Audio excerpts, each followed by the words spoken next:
ஓம் ஸ்ரீராம ராம ராமேதி ரமே ராமே மனோரமே சகசிரநாம தத்துல்யம் ஸ்ரீராமநாம வராணனே. உலகம் யாவையும் தாமுழா வாக்கலும் நிலைபெறுத்தலும் நீக்கலும் நீங்களா அழகிலா விளையாட்டுடையார் அவர் தலைவர் அன்னவர் சரண் நாங்களே.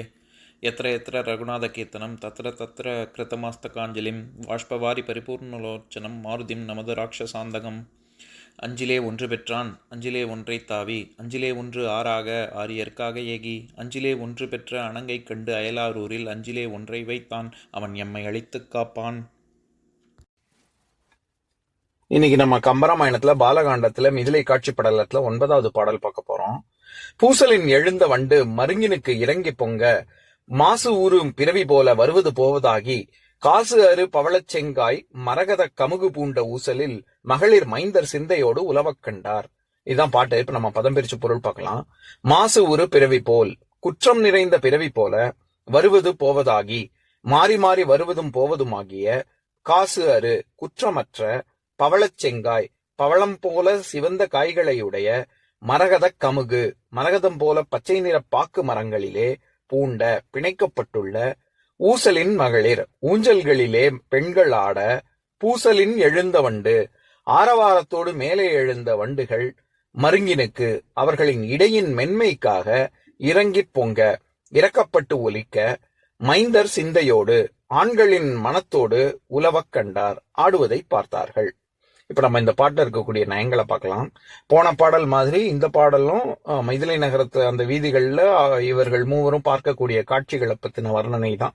இதுல பெண்கள் அந்த கமுகு மரத்தை அந்த இதுல கிளையில இவங்க ஊஞ்சல் கட்டி ஆடுறாங்க அப்படிங்கிறது தான் கருத்து. அதுக்கு என்னென்ன மாதிரியான நயம்லாம் சொல்றாரு அத பார்க்கலாம். மாசு உரு பிறவி போல, மாசுனா குற்றம்னு அர்த்தம். அதாவது ஊஞ்சல் பெண்கள் முன்னும் பின்னுமாக அவங்க போவது பிறப்பு இறப்பு பிறப்பு இறப்புன்னு இந்த சுழற்சியில மீண்டும் மீண்டும் போயிட்டு போயிட்டு வரக்கூடிய மனித பிறப்பு இறப்புகளை மாதிரி இருக்கு அப்படின்னு சொல்றாரு. அதுல எப்பேற்பட்ட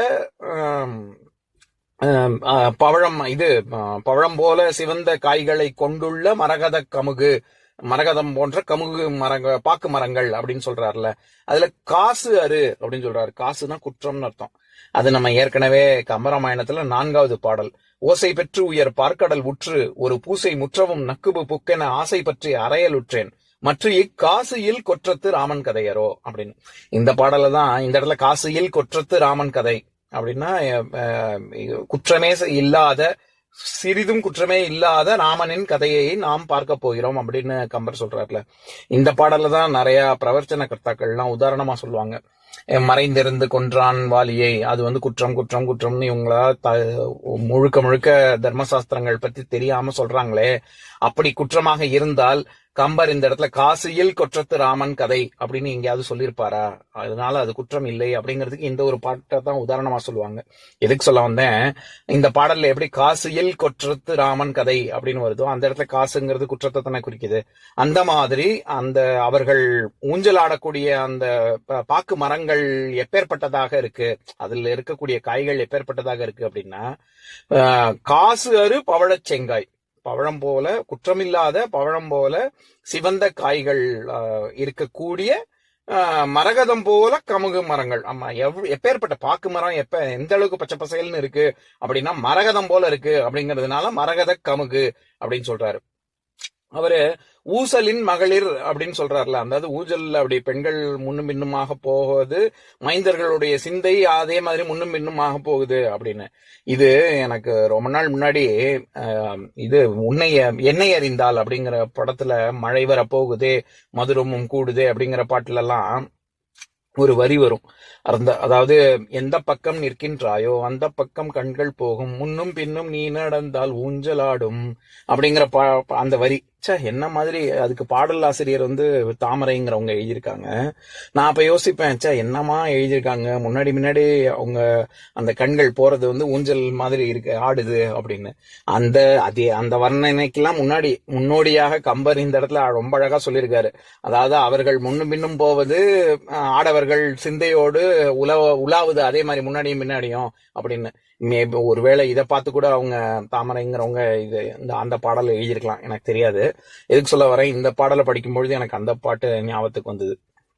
அவங்க அப்படி ஆடக்கூடிய பெண்கள் இடுப்பு, மருங்குன்னா இடுப்புன்னு அர்த்தம், அவங்களுடைய இடை ரொம்ப மென்மையாக இருக்கு. ஏற்கனவே இருக்கா இல்லையானே தெரியல அப்படின்னு இப்போ நடன மங்கையர்களுடைய இடுப்பை பார்த்தோம்ல, அந்த மாதிரி இங்க அந்த மென்மையான இடுப்பு அப்படிங்கிறதுனால அவர்கள் முன்னர் அந்த காலத்துல எல்லாம் வந்து வெறும் தலையில பூ சூடுறதுங்கிறது மட்டும் கிடையாது.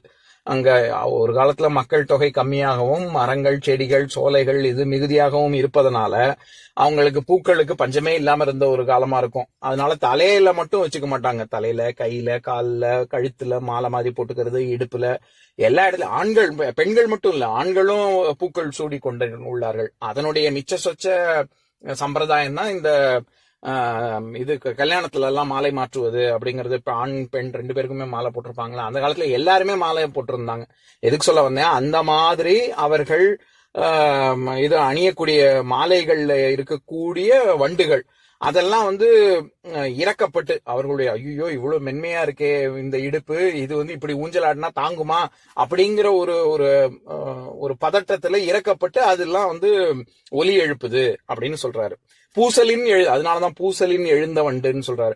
பூசல்னா அந்த இடத்துல ஆரவாரத்தை குறிக்குது. அவங்க வண்டு அப்படி ஊஞ்சல் இப்படி அப்படியே போகும்போது வண்டு அந்த இதுல இருந்து பூக்கள்ல இருந்து செதறி எல்லாம் அந்த பக்கம் போகும்ல, அத இந்த மாதிரி வர்ணிக்கிறாரு. அப்படி மைந்தர்கள் சிந்தையோடு உலவ கண்டார். அவங்க அத வந்து மத்த அந்த மாதிரி பெண்கள் ஆடுவதை இவங்க எப்படி 3 பேரும் வந்து பார்த்துன்னு போறாங்களா, அந்த மாதிரி நிறைய ஆடவர்கள் மைந்தர்கள் எல்லாரும் அவங்களுடைய சிந்தனையும் அந்த பெண்களின் மத்தியில தான் இருக்கு அப்படின்னு சொல்றாரு. இந்த மாதிரி வண்டுகள் வந்து இறக்கப்பட்டு ஒலி எழுப்புகிறது அப்படின்னு சொல்றதே வந்து தற்குறிப்பேற்றணி வகையை சேர்ந்ததுதான். ஏன்னா இந்த மாதிரி ஊஞ்சல் ஆடும் பொழுது அவர்கள் பூமாலைகள் அணிந்திருப்பதனால அதுல இருக்கக்கூடிய வண்டுகள் அங்க அப்படியே பறப்பது, அதை வந்து சுத்தி வட்டமிடுவது, ரீங்கரம் செய்வது, இது எல்லாமே வந்து இயல்பா நடக்கக்கூடிய விஷயம்தான். ஒன்னு சும்மா சாதாரணமா பூ இருக்கும் பொழுது அதை பிடிச்சி ஆட்டினா அதுல இருந்து வண்டுகள்லாம் அதை சுத்தி மொய்க்கத்தானே செய்யும். அது சாதாரணமா நடக்கக்கூடிய ஒரு விஷயம். அதை இவர் கவிஞர் தான் கூற விரும்பும் கருத்தை ஏற்றி கூறுவது, அதனால தற்குறிப்பேற்றணி. இது என்ன கருத்தை ஏற்றி கூறுகிறார், அவர்களுடைய இடுப்பு இடை வந்து மென்மையாக இருக்கு, இது இந்த ஊஞ்சலாட்டம் தாங்காது அப்படின்னு வண்டுகள் நினைத்து இறக்கப்பட்டு ஒலி எழுப்புகிறது அப்படின்னு சொல்றதுனால இது தற்குறிப்பேற்றணி. இந்த மாதிரியாக கமுக மரங்கள்ல வந்து கயிறுகளை பிணைத்து ஊஞ்சலாடுவதுங்கிறது இப்ப கூட வழக்கமா இருக்கு.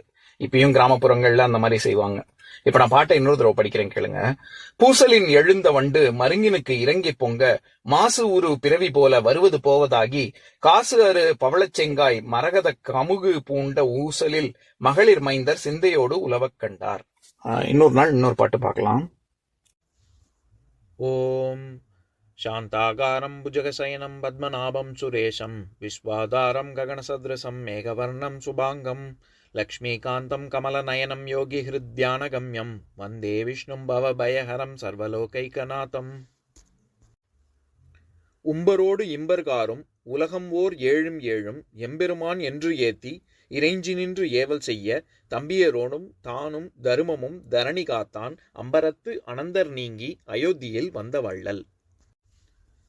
ஓம் பூர்ணமதः பூர்ணமிதம் பூர்ணாத் பூர்ணமுதஸ்யதே பூர்ணஸ்ய பூர்ணமாதாய பூர்ணமேவாவசிஷ்யதே. ஓம் சாந்தி சாந்தி சாந்திः.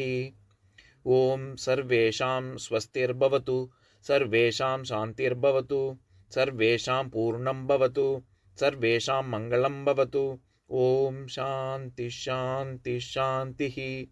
ஓம் சர்வே பவந்து சுகினः सर्वे सन्तु निरामयाः सर्वे भद्राणि पश्यन्तु मा कश्चित् दुःखभाग् भवेत्. ओम शांति शांति शांति.